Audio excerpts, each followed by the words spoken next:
Nós estamos trabalhando, então, segunda semana sobre a série Deus não está morto.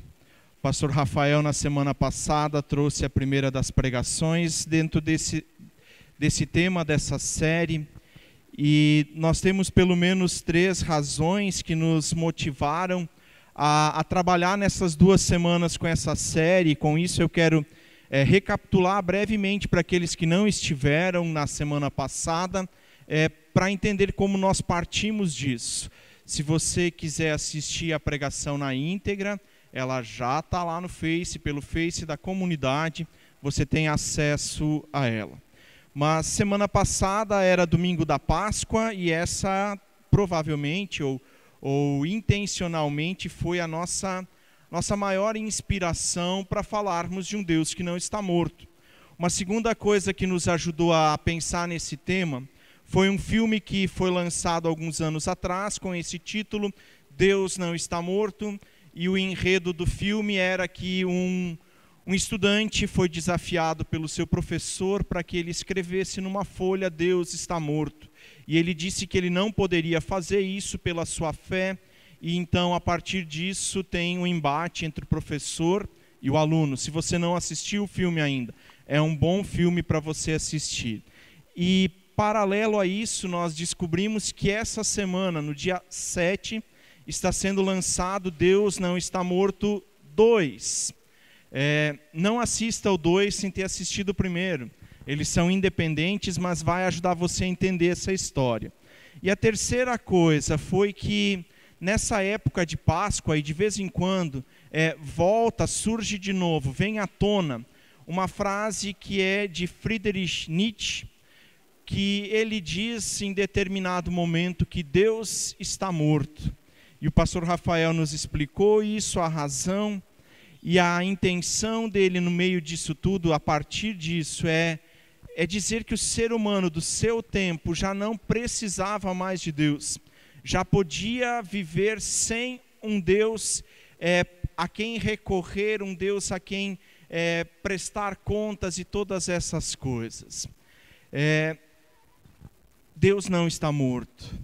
Esse é o nosso assunto de hoje. Os evangelhos, então, relatam isso e eles concordam na narrativa, dizendo que no domingo de Páscoa as pessoas vão até a sepultura de Jesus e vão percebendo que algo aconteceu ali. Hebreus capítulo 13, agora versículos 20 e 21, que nós queremos ler, é um texto escrito muito tempo depois da ressurreição. Mas ele nos traz alguns elementos, e especialmente 2, que eu quero explorar nessa noite. Hebreus capítulo 13, versículos 20 e 21 dizem assim: O Deus da paz, que pelo sangue da aliança eterna trouxe de volta dentre os mortos o nosso Senhor Jesus, o grande pastor das ovelhas, os aperfeiçoe em todo bem, para fazerem a vontade dele, e opere em nós o que lhe é agradável, mediante Jesus Cristo, a quem seja a glória para todo o sempre. O autor de Hebreus nos diz aqui que esse Deus que não está morto por uma razão. O texto nos diz que Deus o trouxe de volta dos mortos. Algumas coisas são fáceis da gente deduzir já a partir desse pequeno trecho.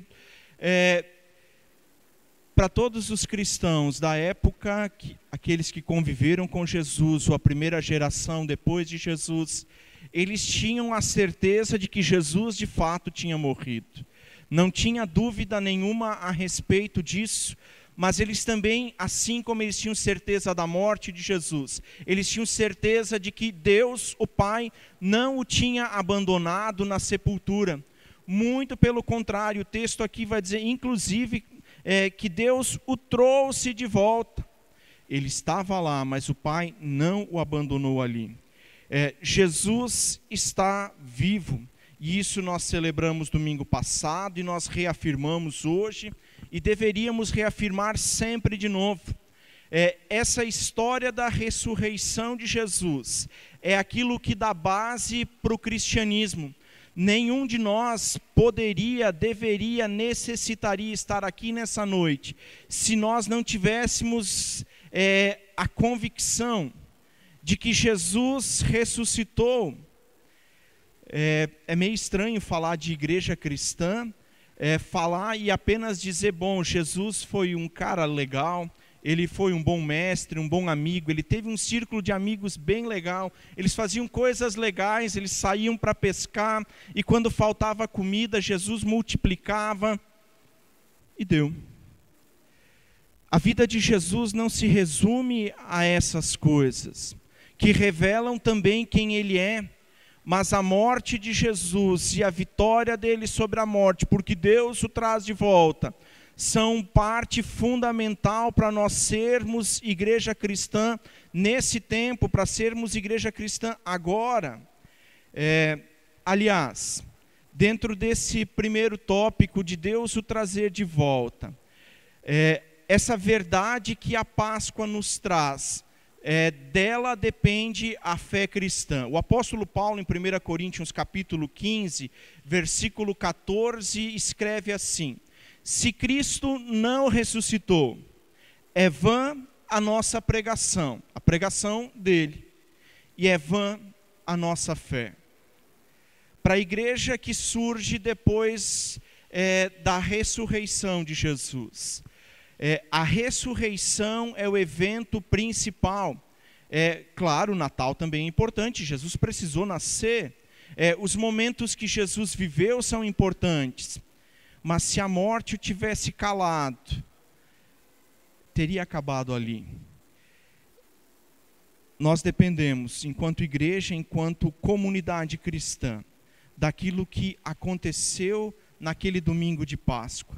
Seria apenas, se a ressurreição não tivesse acontecido, seria apenas mais uma história com uma tragédia humana, com um ato de injustiça, porque condenaram à morte um inocente. Mas não para por ali. Joseph Ratzinger, alguém conhece esse sujeito? Sabem quem ele é? Nós não costumamos, ou nem, a gente não se sente muito tranquilo quando a gente faz citação de católicos, né? Joseph Ratzinger foi o Papa, agora eu sou ruim para lembrar dos nomes deles, Bento XVI, isso, eu sabia que alguém sabia. Ele, num livro dele, num livreto dele, intitulado Jesus de Nazaré, ele escreve assim: o cristianismo sobrevive graças à ressurreição. A fé cristã fica de pé ou cai com a verdade da ressurreição. Sem ressurreição, a igreja cristã não faz sentido. Sem a ressurreição, se Deus continuasse morto, não faria sentido essa nossa reunião aqui nessa noite, com todo esse calor. Não faz sentido. Aquilo que nós somos, aquilo que nós cremos, aquilo que nós professamos como igreja, depende de Jesus ter ressuscitado. A Páscoa, ela nos surpreende, ela é algo que vai além daquilo que a nossa imaginação consegue acompanhar, e nós às vezes duvidamos em função disso, porque a gente não tem um comparativo, não tem nada para colocar ao lado disso. Se nós hoje em dia víssemos pessoas ressuscitando, provavelmente seria mais fácil crer que Jesus ressuscitou. Mas como isso é um evento acontecido lá no passado, que nós não conseguimos mais comprovar vendo ou tocando, é mais difícil de nós aceitarmos isso como verdade. O ser humano parece que precisa de algumas coisas para dizer, isso é verdade. E eu quero trazer um exemplo agora que talvez não tenha a mesma grandeza, mas dizem que o ser humano chegou na Lua. Vocês já ouviram essa história? Que o ser humano chegou na Lua? Já ouviram isso? Alguém nunca tinha ouvido isso? Você já esteve lá? Sim ou não? Não, nenhum de nós, certo? Aliás, só um brasileiro esteve em uma viagem espacial até hoje. Então, nós brasileiros ainda não estamos nesse grupo seleto. A gente aceita por verdade porque alguém nos disse isso. A gente aceita por verdade porque a gente entende que essas pessoas que estão dizendo isso são pessoas idôneas. A gente confia naquilo que elas estão falando. E de repente agora a gente tem o Novo Testamento que nenhum historiador sério vai desqualificar como material de relevante para a história da humanidade. Pode-se questionar partes daquilo que o Novo Testamento especialmente os evangelhos. Mas nenhum historiador sério descarta isso como material histórico. E de repente nos evangelhos nós temos nos 4 que existem. Pessoas dizendo: nós nos encontramos com Jesus, Ele ressuscitou, Ele morreu, mas Ele ressuscitou. E Paulo dá um exemplo ainda muito mais impactante para mim em termos de números. Paulo diz que Jesus aparece para mais de 500 irmãos reunidos. A gente toma por verdade as declarações de pessoas dizendo: o ser humano chegou na lua. Mas a gente diz: essa história da ressurreição, esse povo, eles não têm credibilidade para falar disso. A gente aceita o testemunho de pessoas para tantas outras situações, mas a gente não aceita o testemunho de pessoas que conviveram com Jesus, que nos dizem: Ele ressuscitou. A Páscoa, ela é incrível agora no sentido não bom dessa palavra, não no sentido de maravilhoso, mas de que nós não conseguimos crer, porque ela está longe de nós, porque nós duvidamos daqueles que dizem: foi assim. Nós temos dificuldade com isso, porque nosso relacionamento com Deus também é um relacionamento no qual muitas vezes faltam experiências sobrenaturais. Quem já experimentou Deus fazendo uma cura? Quem já experimentou Deus abrindo a porta do trabalho depois de uma oração? Quem já experimentou Deus restaurando o relacionamento com a esposa, com o marido? Porque alguém orou. Vai muito mais facilmente acreditar naquilo que os evangelhos dizem. Porque já conhece e experimenta um Deus que tem poder para mudar situações. Agora, se nós não arriscamos, se nós não ousamos pedir que Deus interfira nas coisas da nossa vida, é muito mais difícil. Se nós não percebemos Deus nas nossas pequenas mazelas diárias, crer que Ele tem poder para ressuscitar, para trazer de volta dos mortos, é muito mais difícil. Nós tendemos a achar que essa história da Páscoa, ela não é bem assim. Os testemunhos dos evangelhos dizem: Jesus ressuscitou. E eu quero ainda só abrir um parênteses aqui antes da gente ir adiante. Nós, no cristianismo, na igreja cristã, nós cremos na ressurreição. E ressurreição é diferente de reencarnação. Eu já tenho ouvido algumas vezes pessoas que estão envolvidas no espiritismo, dizendo que o espiritismo também faz parte da cristandade.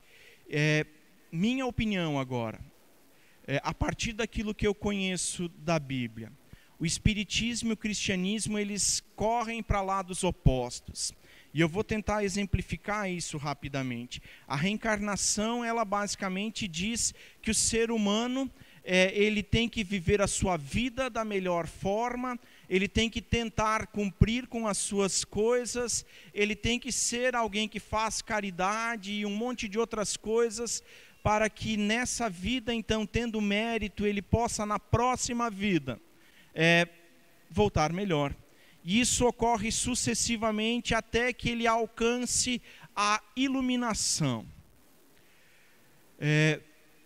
O cristianismo diz: ainda que a gente se esforce, ainda que a gente tente, e nós devemos tentar, a gente nunca vai conseguir deixar essa conta no 0 a 0. E é justamente por isso que Jesus vem. O cristianismo parte de um Deus que nos cria e que, percebendo que nós não damos conta, envia Jesus, que se entrega por nós, que se sacrifica, mas que a morte não o detém. O Espiritismo diz: o ser humano pode. Talvez alguns tenham que reencarnar muitas vezes, outros menos, mas pelo meu esforço eu consigo, eu posso. Eles partem de lugares diferentes, tomam caminhos diferentes, e a consequência natural disso é que eles jamais vão se encontrar. Eles correm para lados opostos. Espiritismo não serve dentro do cristianismo, a não ser que a gente rasgue fora uma porção de páginas da nossa Bíblia. Vou dar 2 exemplos disso só. Na questão da reencarnação, também falam agora quando Jesus ressuscita. Usam isso para falar de reencarnação. A diferença é que a reencarnação diz que você sempre nasce de novo como criança.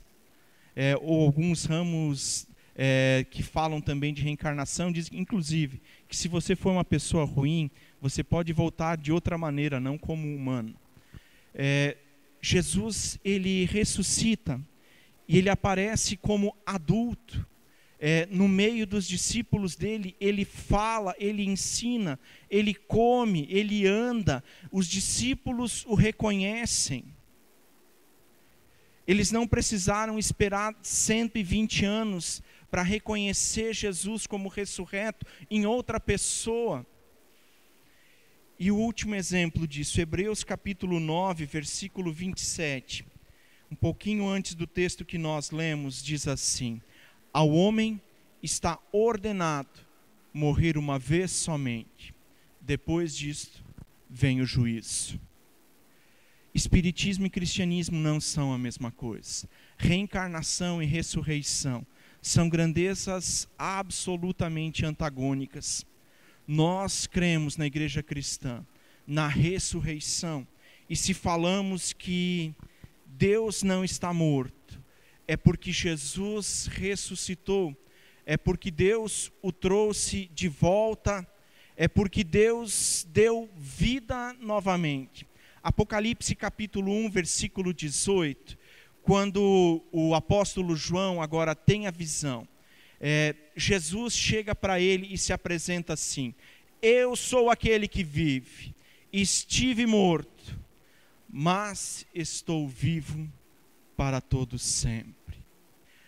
Nós cremos num Deus que está vivo, num Deus que foi trazido de volta, num Deus que ele passou pela morte, mas ela não teve a última palavra. A Páscoa, ela é incrível no sentido de que é difícil de nós crermos, e também foi assim para os discípulos. Somente no Evangelho de Marcos, nos capítulos 8, 9 e 8, 9 e 10, Jesus vai dizendo para os discípulos: olha, é necessário que eu ofereça a minha vida na cruz, é necessário que eu entregue, mas depois de 3 dias eu vou retomar a minha vida. E os discípulos ouvem isso em 3 momentos distintos. No capítulo 9, inclusive, Marcos chega a dizer: mas os discípulos não entenderam isso. Os discípulos que andaram com Jesus, que tiveram todas essas experiências com Ele, tiveram dificuldade de entender aquilo que Jesus estava propondo. O fato é que depois do acontecido, inclusive Lucas 24, quando você pode ler isso em casa, diz que depois que aqueles anjos que estavam lá falam, os discípulos entendem, eles lembram que Jesus tinha falado que seria assim. A segunda coisa que o nosso texto nos traz, ele fala de consequências na vida dos discípulos. Um lado dessa moeda é que Deus traz de volta o seu Filho, ele não permanece na morte. O outro lado dessa história é que isso tem consequência na vida dos discípulos.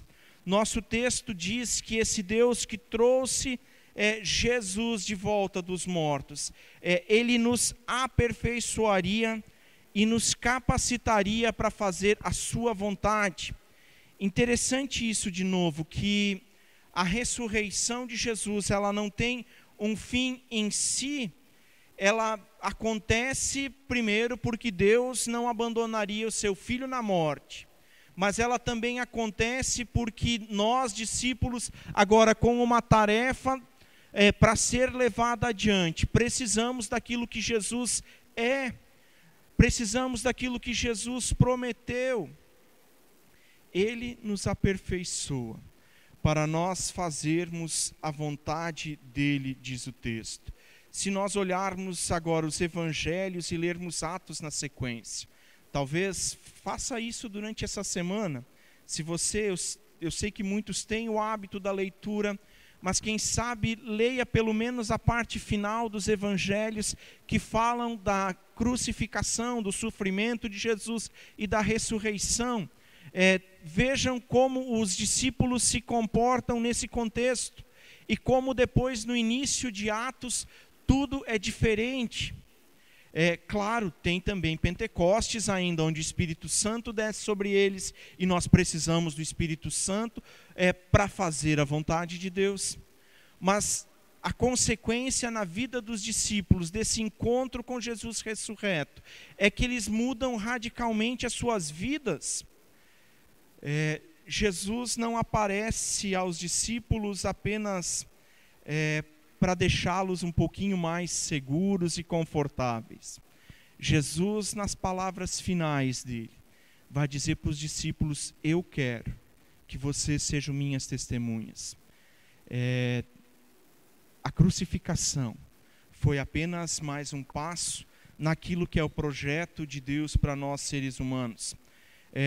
John Piper, ele, numa pregação em que ele cita esse texto de Hebreus, ele disse assim: Deus não espera que façamos tijolos sem palha. Isso é uma referência lá a Êxodo, quando o povo judeu foi obrigado a fazer a mesma quantidade de tijolos, mas o faraó não dava mais os suprimentos necessários para que eles cumprissem essa tarefa. E ele diz: Deus não espera que nós façamos tijolos sem palha. Nós não somos requisitados para fazer o que não há provisão para fazer.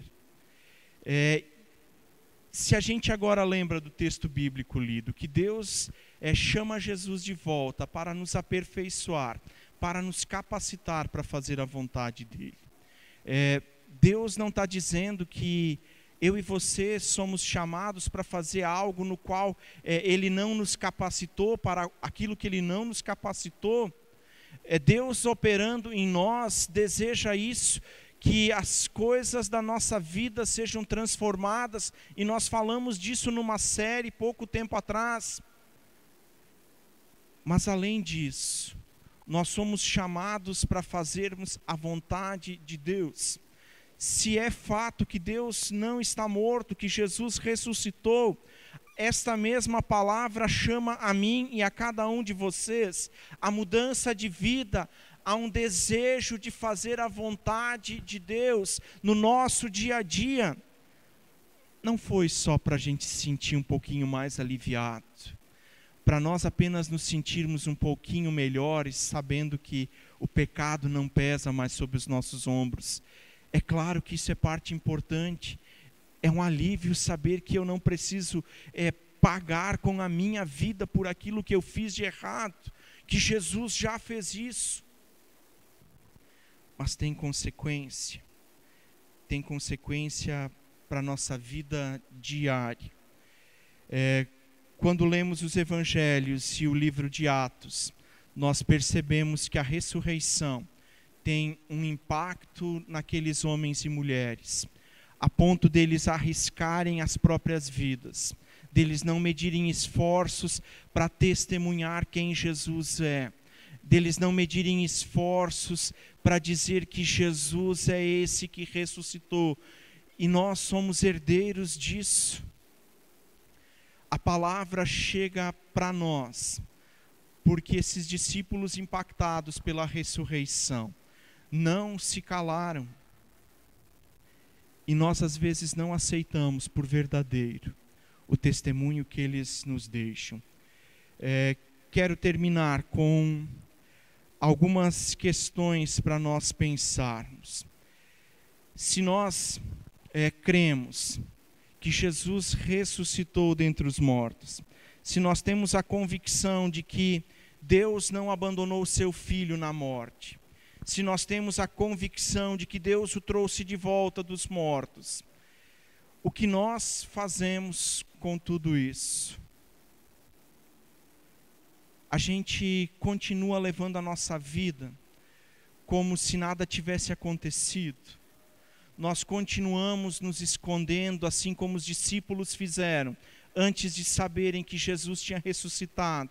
Nós continuamos amedrontados, entristecidos, lamentando as nossas dores, como se Jesus não tivesse ressuscitado.